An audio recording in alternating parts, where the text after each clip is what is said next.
চলো পালাইস। দাঁড়াও, যাওয়ার আগে বাবাকে একটা সালাম দিয়ে আসি। হে সাইন দিয়েছি মানে কি? চুপচাপ এখন আমার সাথে তুমি পালাম, চলো। ও শিট, কি বলছো? আমি ভুলে বাসার চাবির কোথাটা নিয়ে আসছি।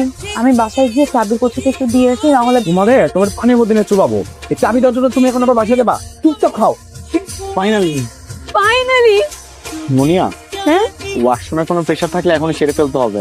গাড়ি কিন্তু মাদ্রাসায় গিয়ে দাঁড়াবে না। আমার ওয়াশরুম টাশরুম চাপে নাই। আর ভুলে গেছো তুমি যে একটু আগে এত গোলা মূলা তরকারি খাইছো, তোমার চাপতে পারে, তুমি যাও। আই মুনিয়া দাঁড়াও। স্যার একটা বিশাল বড় সর্বনাশ হয়ে গেছে স্যার। স্যার বলছি কি স্যার, গতকালকে আমি আর আমার গার্লফ্রেন্ড বাসা থেকে পালাইছি। আমরা দুজনকে ট্রাকে উঠে ভাবছিলাম অনেক দূর চলে যাবো, কিন্তু ট্রাকে ওঠার পর স্যার আমার টিকটক থেকে তাকে ছাড়া দিয়েছিলাম।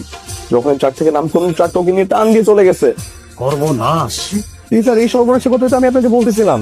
আপনাকে তো মিয়া জেলের মধ্যে ঢুকিয়ে রাখা উচিত, আবার আসেন মিসিং কেস করার জন্য। বলেনি তো স্যার, ভালোবাসার মানুষ হারাই গেছে, কি আর বলবো। প্লিজ স্যার একটু খুঁজে হারাম যাবে আমার মেয়ে করতে বল। আমার আব্বা ও তো একটা ট্রাকে থেকে অনেক দূর চলে গেছে। আপনার মেয়ে হারিয়ে গেছে, তার কাছে কোনো ফোন নেই। যদি কোথাও থেকে ফোন নিয়ে আপনাকে ফোন দেয়, তাহলে আপনি পান। ভাইয়া একটু সাহায্য করবেন। কি স্বামী মারা গেছে, সন্তান নিয়ে খুব বিপদে আছেন, টাকা পয়সা লাগবে? আমাকে দেখে কি ভিখারি মনে হয়? আসলে আপনার ফোনটা একটু দরকার, একটা কল করব। কেন, আপনি না বড় লোক, আপনার ফোন কেনার টাকা নেই? ও বাসায় ফোন রেখে আসছি, এত প্রশ্ন করেন কেন ভাই? দেন না একটু। হ্যালো বাবু, পাবো না, মিঠল বাবা। আজকে আমরা বিয়ে করব, তো বিয়ে করার পরে তোমাকে একটু ইমোশনাল ব্ল্যাকমেল করবো, তারপর চলে আসবো। তোর জামাই এখন কোথায়? ওর তো খোঁজ পাচ্ছি না, ওকে ফোন দিতে গিয়ে তো ভুলে তোমাকে ফোন দিয়ে ফেলছি। আরে গাধার বাচ্চা, এটা আমার নাম্বার।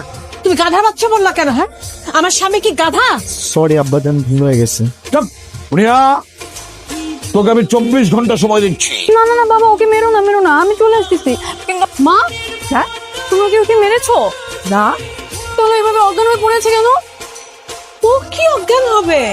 ও যে কাণ্ড করেছে তাতে তো আমরা অজ্ঞান হয়ে যাচ্ছি। উনিও তুমি আসছো? হ্যাঁ আমি চলে আসছি। তোমার কিছু হয়নি তো?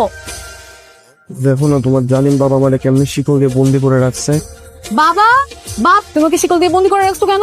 ওকে তো আমি শিকল দিয়ে বন্দি করেছি, তোকেও শিকল দিয়ে বন্দি।